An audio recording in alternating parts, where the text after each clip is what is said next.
Hello everyone, तो कैसे हैं सारे बच्चों। आई होप सभी को सब मुझे पहचानते तो होंगे ही, भूल तो नहीं गए। कई दिनों बाद मुलाकात हो रही है। तो let me introduce my self. I my self Mustafa sir फिर से एक बार आप सभी के सामने आप ही के favourite channel new Indian era पे लेकर के आए एक बड़ा ही धमाल सा चैप्टर जिसका नाम है सॉल्यूशन। अब ये सॉल्यूशन चैप्टर ही हमको सॉल्यूशन देगा भैया। तो let us start then physical chemistry in new Indian era with your favourite Mustafa sir. तो है सब तैयार? जोश आ जाओ साथ। बेटा अब तक के 3-4 चैप्टर्स जो भी हमने पढ़े, ये सारे चैप्टर्स जो है वो हमने ऑर्गेनिक के पढ़े। आज मैं फिजिकल केमिस्ट्री का चैप्टर 2 स्टार्ट कर रहा हूं। चैप्टर 1 बिल्कुल होगा, लेकिन पहले चैप्टर 2 करवा देता हूं। तो चैप्टर 2 जिसका नाम है solutions.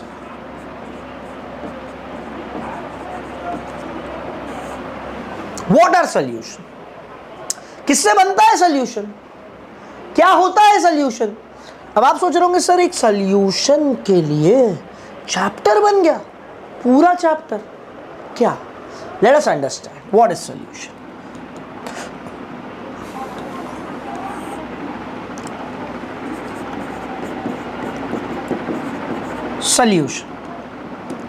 Solutions are made up of 2 components, guys.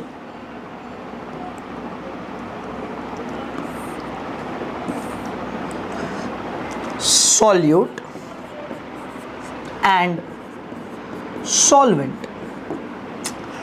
कभी भी आप सॉल्यूशन प्रिपेयर करते हो ना मेरे बच्चा लोग, तो सॉल्यूशन में हमेशा 2 चीज़ें होती है। एक वो जो डिसॉल्व होता है, दूसरा वो जो डिसॉल्व करता है। जैसे कि एग्जाम्पल के तौर पे टेक शुगर को आपने पानी में डाल दिया, होता क्या? पानी के अंदर शुगर घुल जाती है, डिसॉल्व हो जाती है। तो डिसॉल्व कौन हुआ? तो शुगर हुआ। अच्छा, डिसॉल्व कौन किया? तो वाटर ने किया। अच्छा, लेकिन मात्रा दोनों की एक समान नहीं है ना। शुगर बहुत कम है, वाटर बहुत ज़्यादा है। शुगर छोटे अमाउंट में रखा गया है, वाटर बहुत बड़े अमाउंट में रखा गया है। तो समझो, देखो, सीखो, पढ़ो। क्या बताना चाह रहा हूं मालूम है कि the substance which gets dissolved in another substance is called as solute। वो सब्सटेंस जो डिसॉल्व होता है दूसरे के अंदर, उसको हम सॉल्यूट बोलते हैं। मतलब जो डूबता है वो सॉल्यूट है। बराबर बच्चा लोग। सॉल्वेंट क्या होता है? अ सब्सटेंस which allows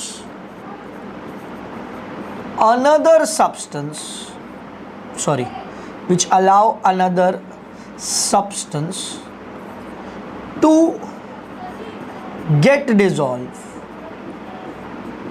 जो दूसरे सब्सटेंस को अपने अंदर डिसॉल्व करता है उसको क्या बोलेंगे? तो सॉल्वेंट बोलेंगे। तो सॉल्वेंट कौन है? जो डुबाता है। सॉल्यूट कौन था? जो डूबता था। सॉल्वेंट कौन है? जो डुबाता है। तो सॉल्यूट को सॉल्वेंट में मिला देंगे तो क्या निकल आ जाएगा गाइस? तो सॉल्यूशन बन जाएगा। तो when solute gets dissolve in the solvent we get a solution. हमेशा याद रखिए, solute is present in the least proportion, कम अमाउंट में होता है, और solvent is present in the major proportion, ज़्यादा अमाउंट में। सॉल्यूट कम, सॉल्वेंट ज़्यादा। अब सॉल्यूशन ना सॉल्यूशन हमेशा होमोजीनियस होंगे। ये होमोजीनियस क्या होता है? बिल्कुल मेरे जैसा जीनियस होता है।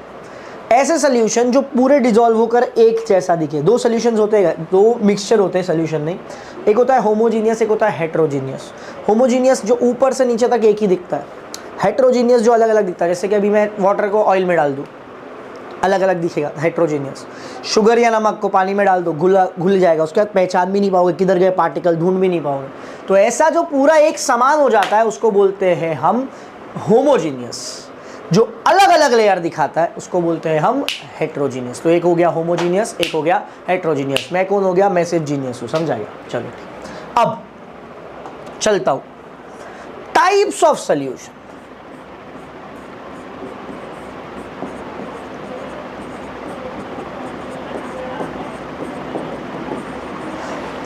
हमारे नेचर में हमारे पास 3 स्टेट्स ऑफ मैटर होते हैं, सॉलिड, लिक्विड और गैस। सॉलिड, लिक्विड और गैस, ये 3 होते हैं हमारे पास, डिफरेंट केसेस। ओके, अब इसी के आधार पे हमने सॉल्यूशन को 3 चैप्टर में बांट दिया, 3 फेस, टोटल मिलके 9। जैसे कि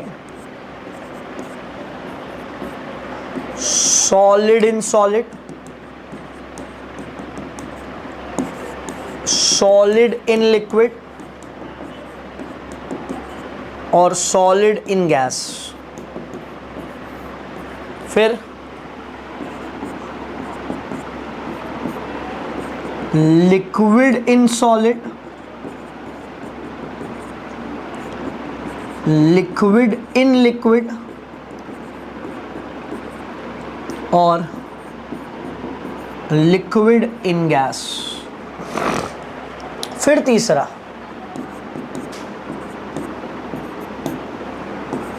gas in solid, gas in liquid, gas in gas. अच्छा, इनसे पहले जो है वो सॉल्यूट है, इनके बाद जो है वो सॉल्वेंट है। मतलब मेरा जो फ्लो होता है ना,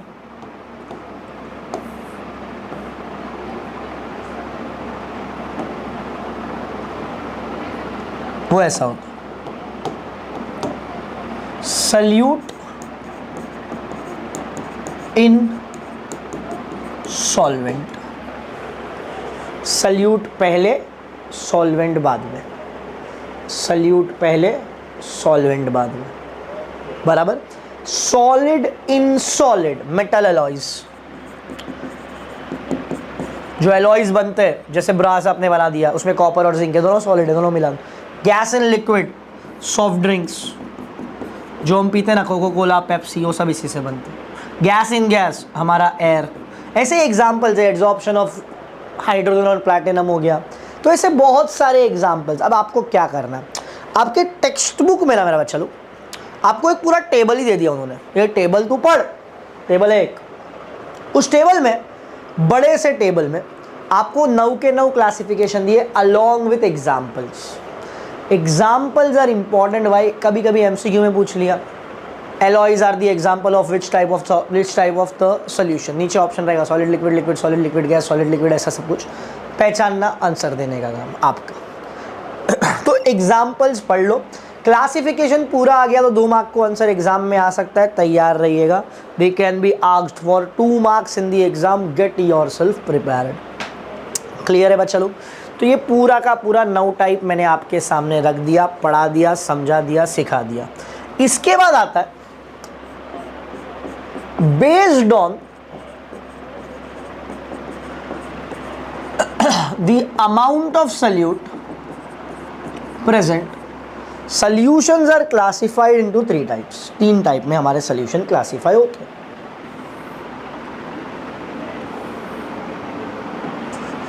पहला सैचुरेटेड, दूसरा अनसैचुरेटेड, तीसरा super saturated. Saturated, unsaturated, and super saturated. चल ध्यान देना अच्छे से।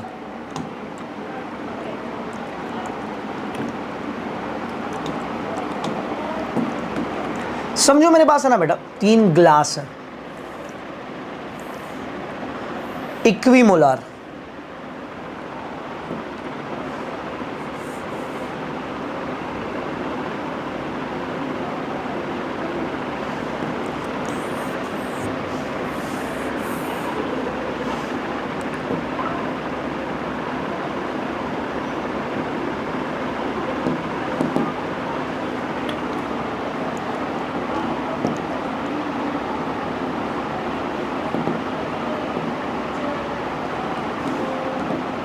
चलो कोई बात नहीं, शायद वो कॉपी नहीं हो रहा है, नो प्रॉब्लम, समझ लेना थोड़ा, इक्विमोलार ही है।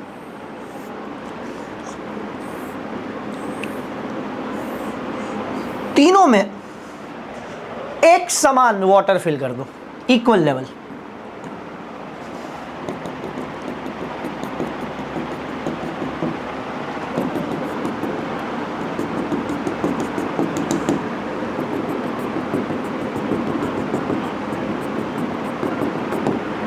ठीक है, अब इसमें 2 टेबल स्पून शुगर ऐड कर ले, इसमें 1 स्पून डाल देंगे,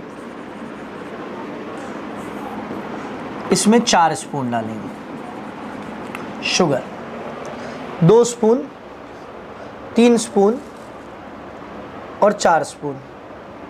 ओके, इतना अपने को उसमें क्या ऐड करना है, तो शुगर ऐड करना है। अब होगा क्या बेटा, ये जो सॉल्यूशन है ना, ये सॉल्यूशन, अब आप बोलोगे sir what is your observation, आप बोलोगे सर मीठा हो जाएगा मस्त टकाटक, नींबू डालेंगे तो नींबू पानी बना के पी ले। अरे बच्चों, नींबू पानी नहीं बनाना यहाँ पे, मैं आपको ना एक चीज समझा रहा हूँ। सॉल्वेंट जो होता है ना, उसकी एक टेंडेंसी होती है डिसॉल्व करने की। इतना सा पानी लोगे, इतना सारा शक्कर डालोगे, डिसॉल्व होगा? पॉसिबल ही नहीं।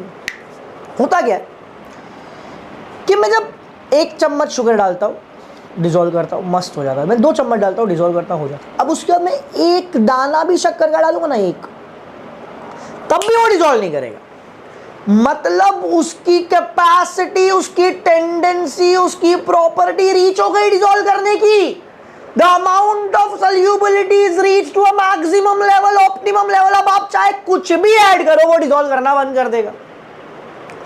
ऐसे सॉल्यूशन जिसका capacity to dissolve solute reaches the maximum value हो जाता है, उस सॉल्यूशन को हम क्या बोलते हैं? Saturated solution. फिर भी मैं डीट, मैंने और 1 चम्मच डाल दिया, 3 चम्मच की जगह 4 चम्मच डाल दिया। अब आप चाहे कितना डालो, वो सॉल्यूशन के अंदर डिसॉल्व तो 2 ही चम्मच करेगा। तो जो नीचे ज्यादा अमाउंट में आप ऐड कर रहे हो ना, वो सब जाके नीचे बैठेगा, और ये चीज जो नीचे बैठ जाएगी, इसको बोलते हैं प्रेसिपिटेट। और ऐसे सॉल्यूशन जो प्रेसिपिटेट बनाते हैं, क्यों बनाते हैं? क्योंकि उनका सैचुरेशन रीच होने के बाद भी हमने और डाला और डाला और डाला। ऐसे सॉल्यूशन को क्या बोलेंगे? Super saturated solution. तो ये जहां पे पानी जितना था उतना वॉल्यूम सॉल्ट डाल दिया, शुगर डाल दिया, ये बेचारा, ये तो अपने सैचुरेशन तक आया भी नहीं। मतलब उसमें और कैपेसिटी था, लेकिन हमने उतना ऐड भी नहीं किया उसमें। तो ऐसे सॉल्यूशन जिसका सैचुरेशन रीच ही नहीं हो गया, जो अपने सैचुरेशन तक पहुंचा ही नहीं, उससे पहले ही उसमें सॉल्यूट रोक दिया गया, ऐसे सब्सटेंस को बोला जाता है, ऐसे सॉल्यूशन को बोला जाता है unsaturated solution. There are 3 types: saturated, super saturated, unsaturated. I hope this is clear to all my dear students. सबको दिमाग में जा रहा है, दिमाग से ऊपर नहीं जाना चाहिए, दिमाग में जाना चाहिए। Next topic,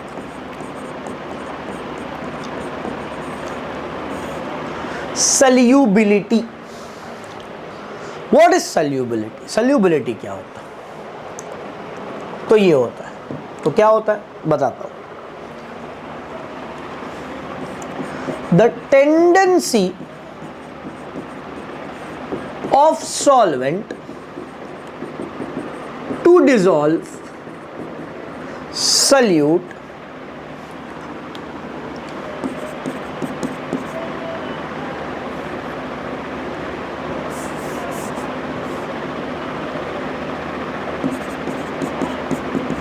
is called as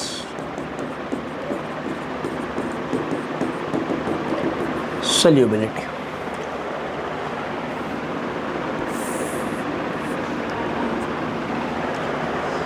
सबसे पहली चीज, हर चीज हर किसी को डिसॉल्व नहीं करता। मतलब आप पेट्रोल लाओगे, उसमें बोलोगे चीनी डिसॉल्व हो जा, नहीं होएगा। बेंजीन लाओगे, उसमें बोलोगे नमक डिसॉल्व हो जा, नहीं होएगा। मतलब हर एक सब्सटेंस हमेशा अपने आधार से, अपने यू कैन से कन्वीनियंट से, एफिशिएंट से सल्यूबिलिटी देते हैं। कभी भी कुछ भी डिसॉल्व करने बोलोगे नहीं होगा। हाँ, एक ऐसा हमारे पास सॉल्वेंट है जो अक्सर चीज़ों को डिसॉल्व कर लेता है, उसका नाम है water.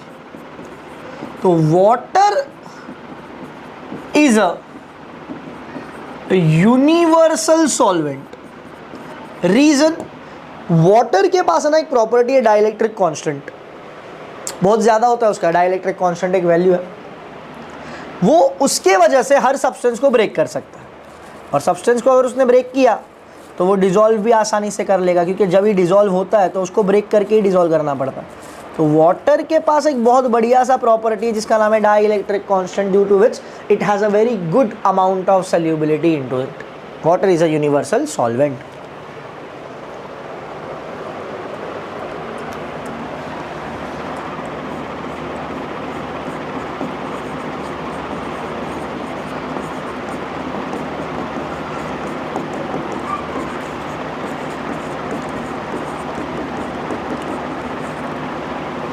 Factors affecting सल्यूबिलिटी।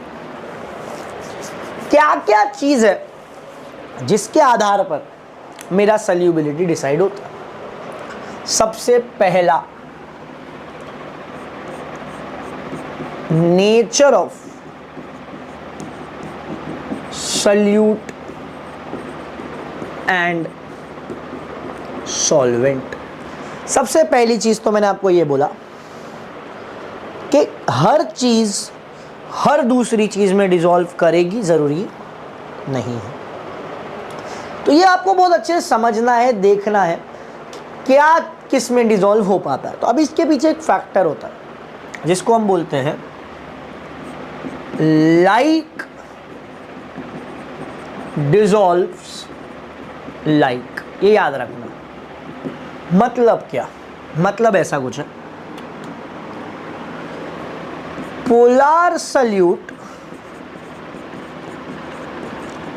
dissolves in polar solvent.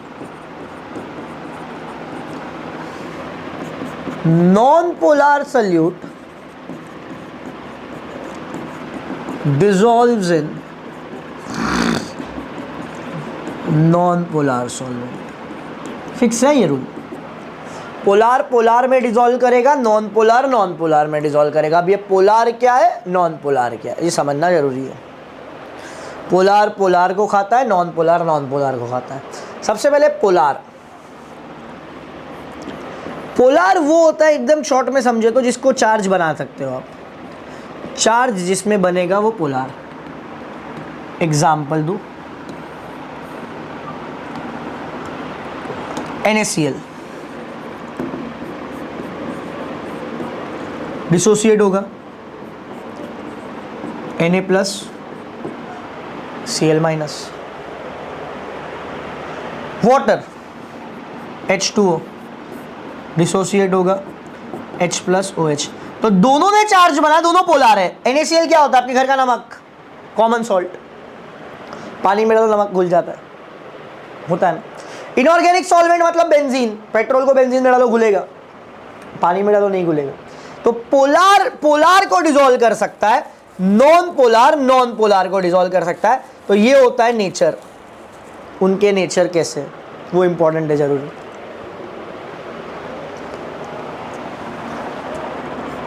दूसरा फैक्टर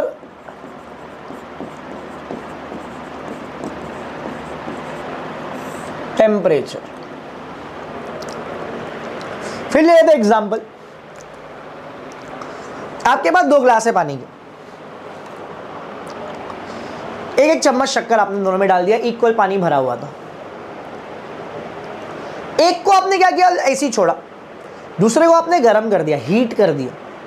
जिसको आपने हीट किया ना, अरे फटाफट चीनी घुल गया उसमें, टक टक टक टक खत्म, इतना डिसॉल्व हो गया, फटाफट फटाफट फटाफट। दूसरे वाले ने डिसॉल्व किया, टाइम लग गया। मतलब indirectly the rate of सल्यूबिलिटी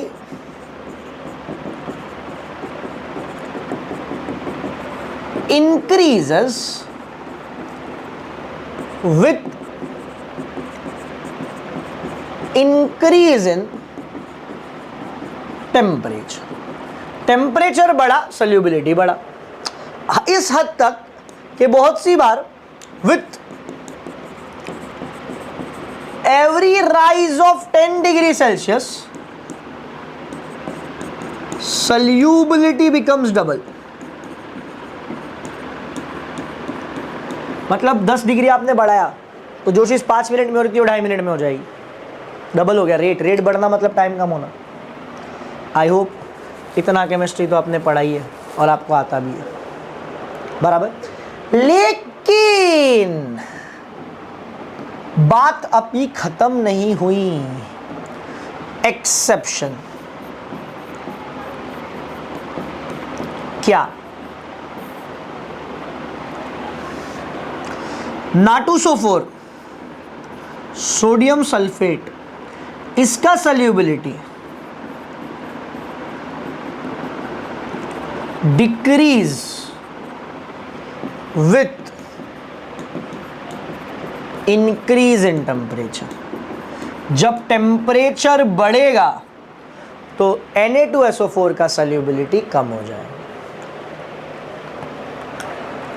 exception है हमारे लिए, और ये एक्सेप्शन आपको आना ही चाहिए, आना ही चाहिए। अब आप जब टेक्स्ट बुक देखोगे तो एक ग्राफ है,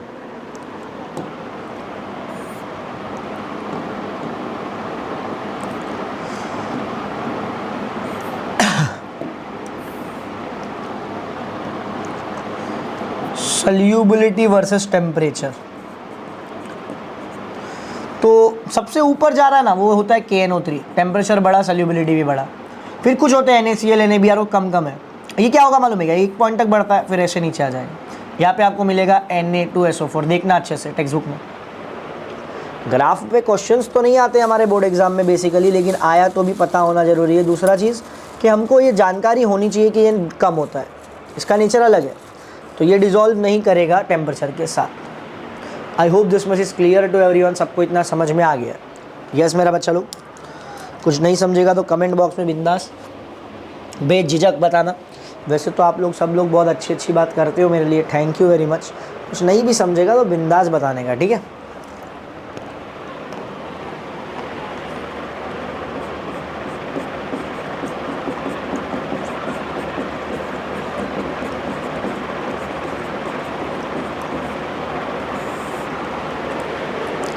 इफेक्ट ऑफ प्रेशर, पहला हमने पढ़ा नेचर,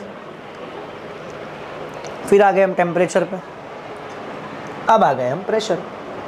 क्या होता है प्रेशर के साथ, क्या होगा? सबसे पहले pressure has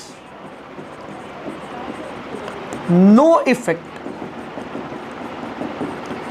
on solubilities of liquid and solid.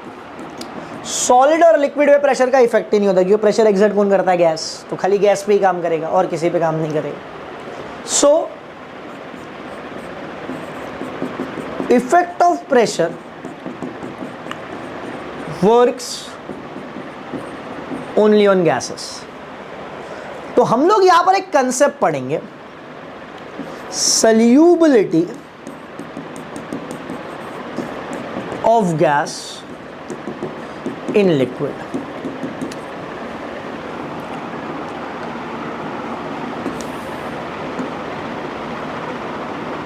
जहां पे मैं आपको एक मैकेनिज्म पढ़ाऊंगा जो आप लोगों ने ऑलरेडी पढ़ा है, पढ़ा नहीं, आप आपकी जिंदगी में रोज देखते हो। मैकेनिज्म ऑफ कार्बोनेटेड ड्रिंक, जिसको सॉफ्ट ड्रिंक्स बोलते हैं।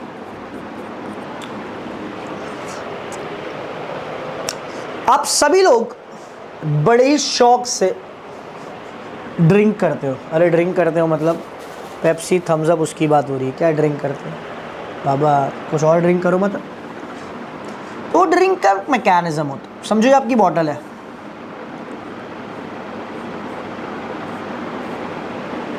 बैट नहीं है, ये बॉटल है,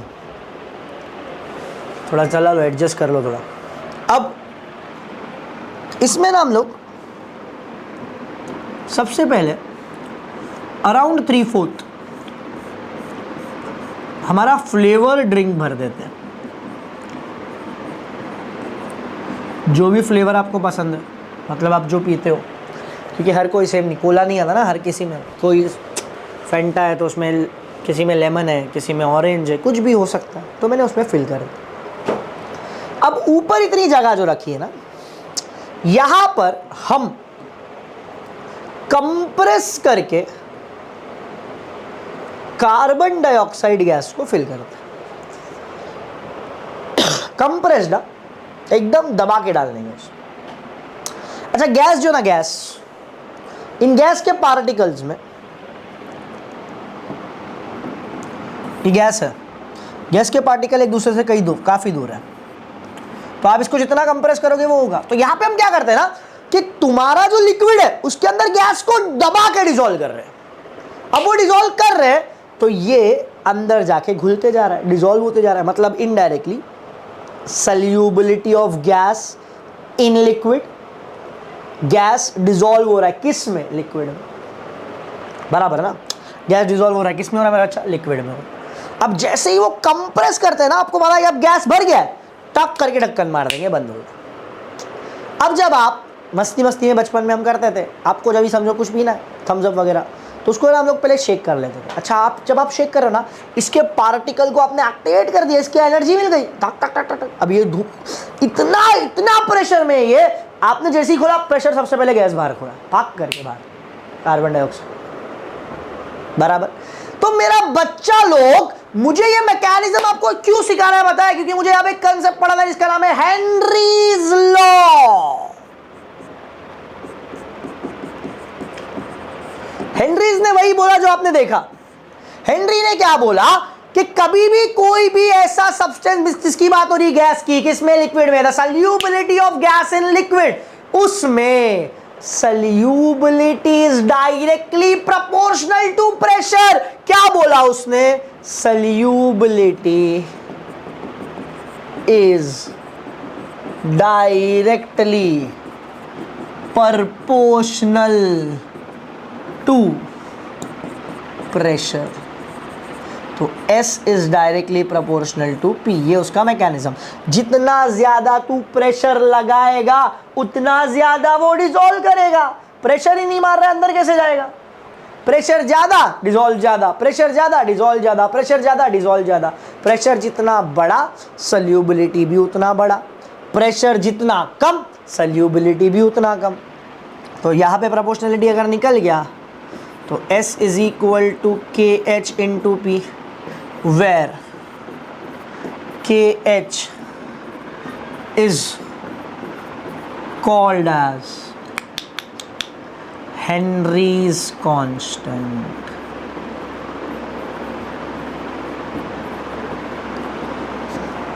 इजी, आसान सा 2 मार्क का छोटा सा लॉ, हेनरीज लॉ। एग्जाम में आ सकता है, तैयार रहिएगा।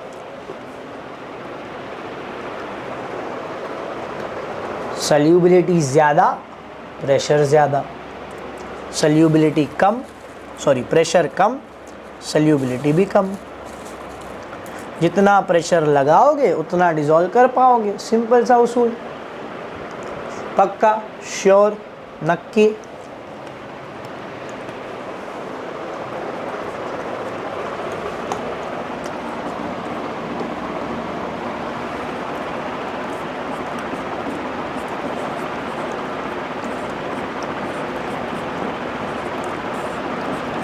इसके बाद आ गया अपना एक नया law, Raoult's law.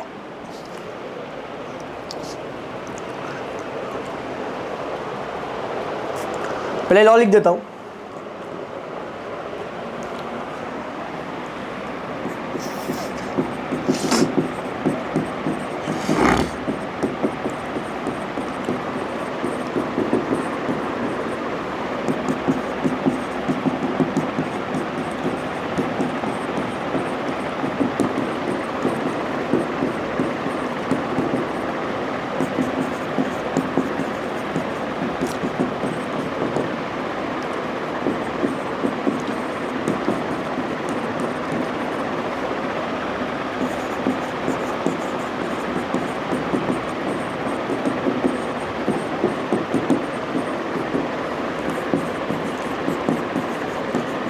The law states that partial मतलब पूरा नहीं, आधा, partial vapor pressure of any volatile component, volatile का मतलब क्या?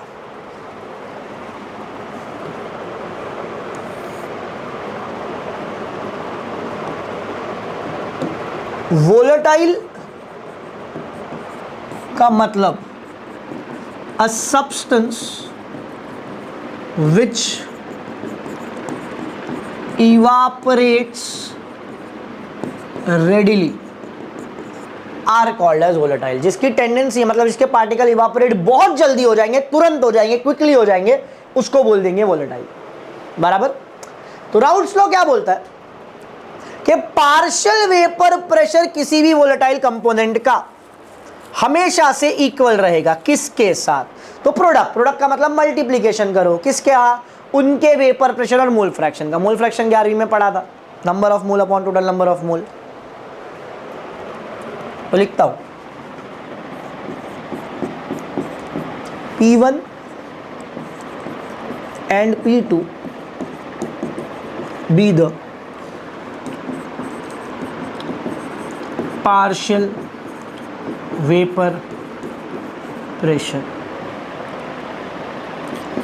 P1 naught and P2 naught are vapor pressure of A and B respectively। A solute समझो, A solvent समझो, B solute समझो। x1 x2 मोल फ्रैक्शन का symbol fix होता है। Derivation करेंगे राउल्ट्स लॉ का, 2 मार्क के लिए एग्जाम में आ सकता है। पहले लॉ क्या बोल रहा है? लॉ बोलता है partial vapour pressure is the product of vapour pressure and mole fraction.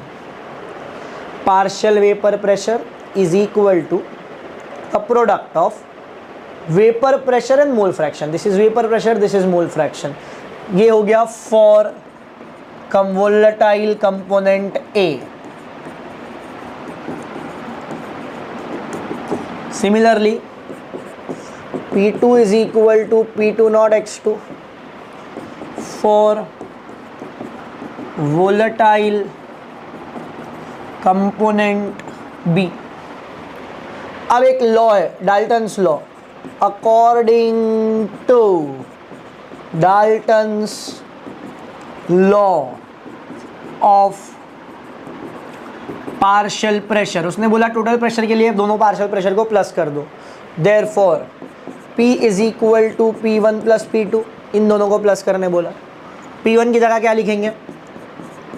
P1 not x1, P2 की जगह क्या लिखेंगे? P2 not x2। अब एक इंपॉर्टेंट चीज जिसके बारे में याद रखना है, नोट बना के लिख दो। ये note, sum of the mole fraction is always equal to 1। मतलब x1 प्लस x2 हमेशा इक्वल टू 1 रहेगा, भूलना मत। अब अपना फॉर्मूला क्या लगा है? ऊपर अपना एक फॉर्मूला लगा है क्या है वो formula? P is equal to P1 0 x1 plus P2 0 x2, ये फॉर्मूला लगा है अपना। अच्छा, इसमें दोनों में से किसी को भी बदल सकता हूँ। अगर x1 plus x2 is equal to 1 है तो x1 is equal to 1 minus x2 बोल सकता हूँ ना मैं। x2 आ जाएगा तो माइनस, तो x1 की जगह 1 माइनस x2 डाल देता हूँ। तो P1 in the bracket 1 minus x2 plus P2 x2 multiply कर P1 in the bracket, sorry P1 minus P1 x2 plus P2 x2 बराबर पक्का नक्की। इन दोनों में x2 कॉमन है, बाहर लाओ x2 को। सो P, अच्छा इसको अरेंज कर लेता हूँ पहले थोड़ा, ये वाले को लास्ट में भेज देता हूँ, ये वाले को आगे, इसको मतलब अरेंज करके ऐसा कुछ बनाता हूँ। P2 x2 minus P1 x2 plus P1, ठीक है, आगे पीछे कर लिया। इसको सबसे आगे लिखा, इसको इधर ही छोड़ दिया, इसको आगे से बाहर डाल दिया। इन दोनों में x2 कॉमन है, x2 बाहर चला गया, क्या बचा? P2 minus P1 plus P1। ये बन गया मेरा राउल्स लॉ का छोटा सा डेरिवेशन आपके सामने। इसमें सब रूल्स है, 11 12 सब जगह पे हमने जो यूज़ किए थे। मोल फ्रैक्शन 11th में पढ़ा, फिर अभी जो मैंने पढ़ाया आपको राउल्स लॉ, फिर Dalton's law of partial pressure भी लास्ट ईयर 11th में था, equilibrium chapter, sorry states of matter chapter में। वो सारी चीज़ें हमने यहाँ पे यूज़ की। ये रहा आपका छोटा सा डेरिवेशन, फिर एक बार एक्सप्लेन कर दूंगा, पहले 1-2 मिनट आप लोग देख लीजिए।